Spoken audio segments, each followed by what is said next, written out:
The hour of 3 o'clock having arrived, I'd like to open the Engineering and Equipment Committee meeting and call to order. We're going to work the panel for seeing who's here. We normally don't. Okay, we're both here. Very good. I don't see public comments anywhere. No public's in attendance at this moment? None in attendance, very good. And so, items of discussion. Number one, capital improvement project, quarterly update. Yeah, I'll start off before I hand off the project. So, capital improvement project update. This is just a quarterly update that we do. It's per our ordinance to bring it to quarterly to the Engineering and Equipment Committee, and then we obviously bring an annual update both to the committee and to the full board. So this will be hopefully the quarterly update that you guys will receive and see the progression of our capital improvement projects, how they sit, where they are, the status, and of course any outstanding issues. With that, I'll hand it over to our engineering team. All right, thank you, AGM.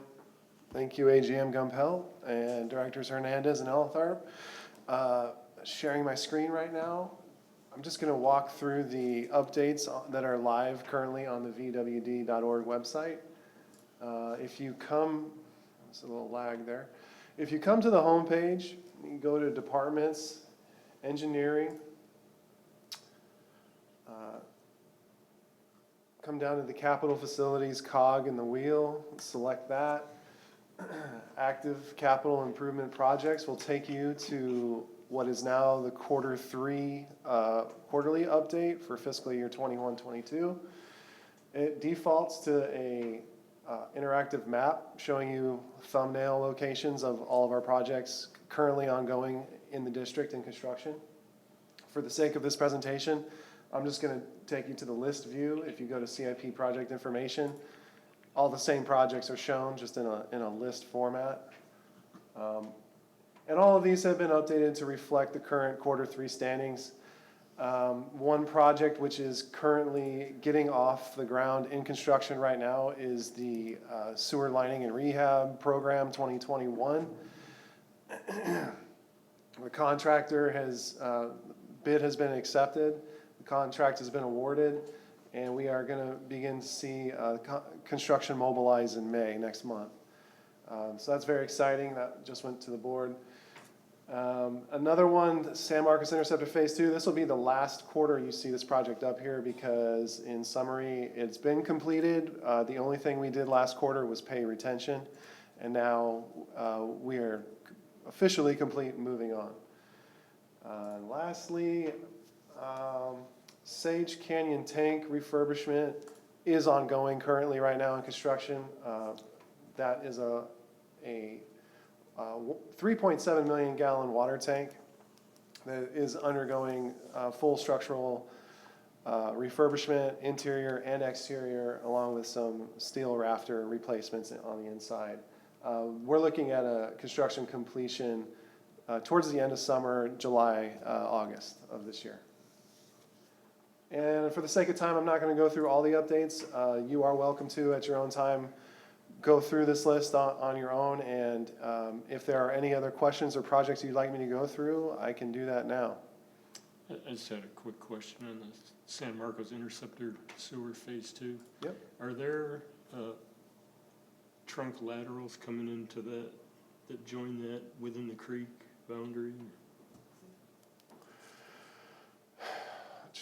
There is a 8-inch diameter collector sewer that ties in within the, it's going to be underneath at the a manhole, not on the main line, but at a manhole connection. There is, okay. Yes. I was just wondering if there's any special construction that need to be done for those kind of situations. No, actually, most of the lines that tie into the interceptor manholes, they cross the creek. They coming from the east. There's only one or two, one at Bent and one at Vera Cruz. They cross the creek. All the other ones are coming from the San Marcos Boulevard side, Okay. and technically the trunk sewer's out of the creek on that side. Oh, okay. Thanks. Well, great. Well,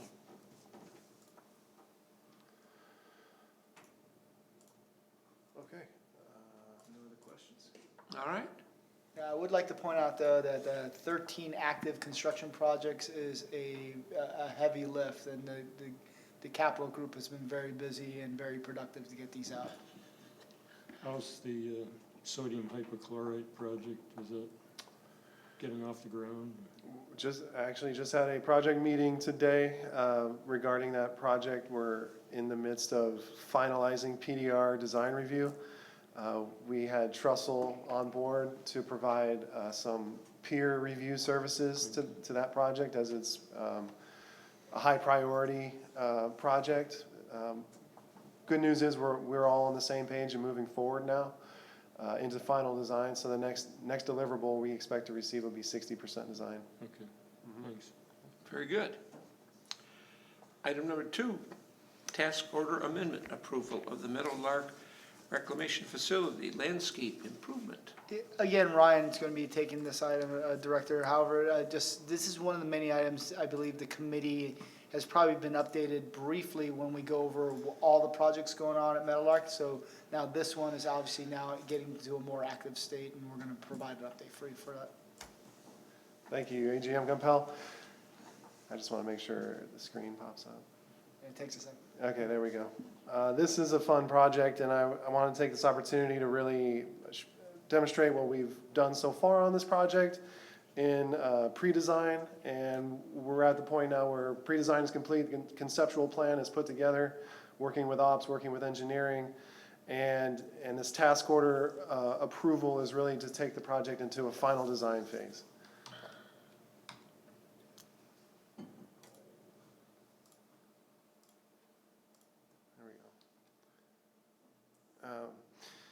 So the existing landscape at Meadowlark Reclamation Facility needs improvements to address multiple issues. One is the high maintenance, existing erosion and loss of sediment control on steeper slopes, and aesthetically inconsistent theme at the plant.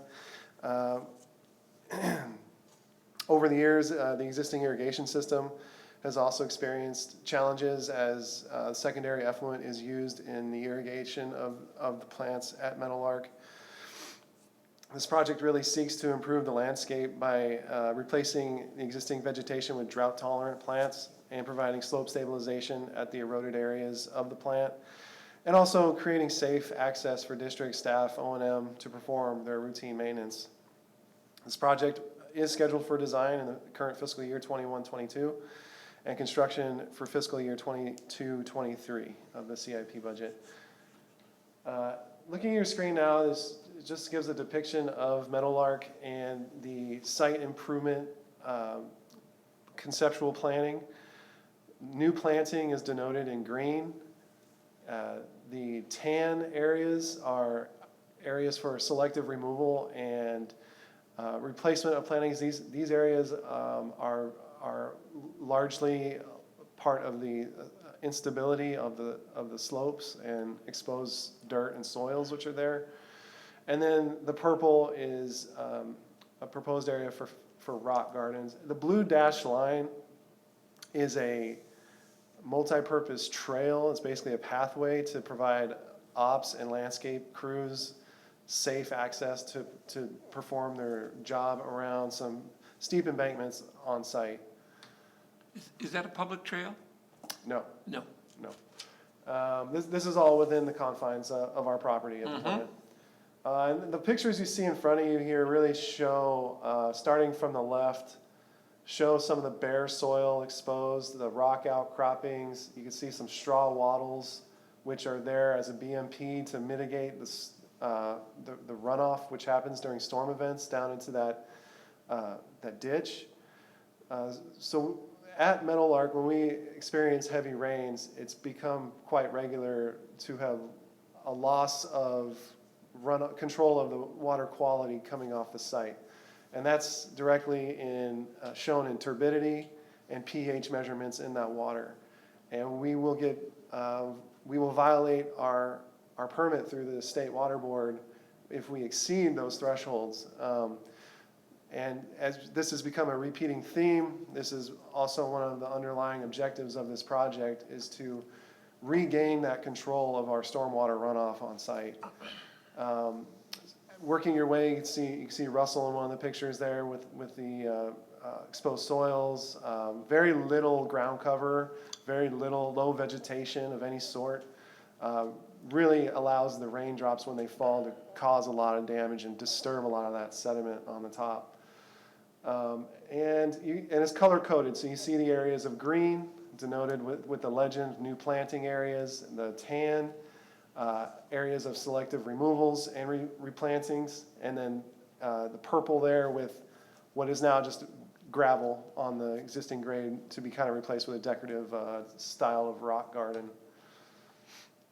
I don't want to get too much into the weeds here, but we worked with ops and landscape on ideal plant palettes, not just native, but also non-native. And one of the biggest things to come out of the plant palettes were to provide plants that really have a low flowering, they don't lose their flowers a lot, so they don't drop a lot, they don't require a lot of cleanup as compared to some other plantings that will require a significant amount of seasonal cleanup when they lose their leaves or their flowers. Additional aesthetics can be added to the site through similar water features to what we have here at headquarters, whether that's at the gate or at the front admin building at Meadowlark. There are two options that are on the table and that we will further look at in final design. And most importantly, really, slope stabilization and repair options in the form of modular retaining walls, bonded fiber matrix, biodegradable matting, or landscape boulders, or some combination of the three. We've gotten feedback already from ops that the retaining wall feature is very attractive to them. It provides not just slope stabilization, but the ground cover and ease of access to these sites that are currently not very accessible. And then lastly, just some images of proposed rock gardens, as I've been calling them, or a paved decomposed granite pathway. As an alternate, we will provide them with a concrete pathway. This really adds accessibility to our crews to access the site, provide the maintenance that they need to do, and then safely get off site. Schedule currently looks like we'll kick off final design this next month in May. Will take us to a bid advertisement period of about September, and the summer. We'll award the contract roughly in November, and construction NTP can start around January, final completion April of next year. These dates are subject to change, and they could become better. They could become more suitable to our favor as well. And with that, NV5 is the firm which was selected to do the pre-design and conceptual layouts. Their original task order was approved on October 6, 2021, and that was in the amount of just over $20,000 for the PDR, which was completed in March of this year, 2022. And all those items I showed you came out of the PDR. Additional irrigation improvements will be made, hardscape features will be performed, and really the overall landscape of Meadowlark will be changed to not just the benefit of the aesthetics and the ground cover, but also to provide operations and maintenance with flexibility to access valve hand wheels, piping, which is currently a little bit inaccessible. Some of those pictures I showed earlier had ferns and large plants in front of valves that literally you can't walk up to the valve right now. So we got to get those out and then put something in that's more suitable. And with that, the current fiscal year budget is $180,000. The source is 100% from sewer replacement funds. The PDR, as I mentioned, was over $20,000. This task order amendment is in the amount of $45,655. With staff services included, we're looking at approximate expenditures of just under $100,000 to date, which does not include the construction contract. That's not listed at this time because there's a lot of items and elements that, depending on what direction we end up going in final design, will have a big impact on that construction price. The fiscal year 22-23 project budgets are being increased to accommodate what we realistically expect this construction and the full budget to come in at. So it's with this that staff is seeking the Engineering and Equipment Committee support on staff's recommendation to execute an amendment under the current task order with NV5 in the amount of $45,655 for final design phase services for the MRF Landscaping Improvements Project. And if it's agreeable to the Engineering and Equipment Committee, we're planning on including this item under consent at the first board meeting in May. Do we have to get this approved by the city?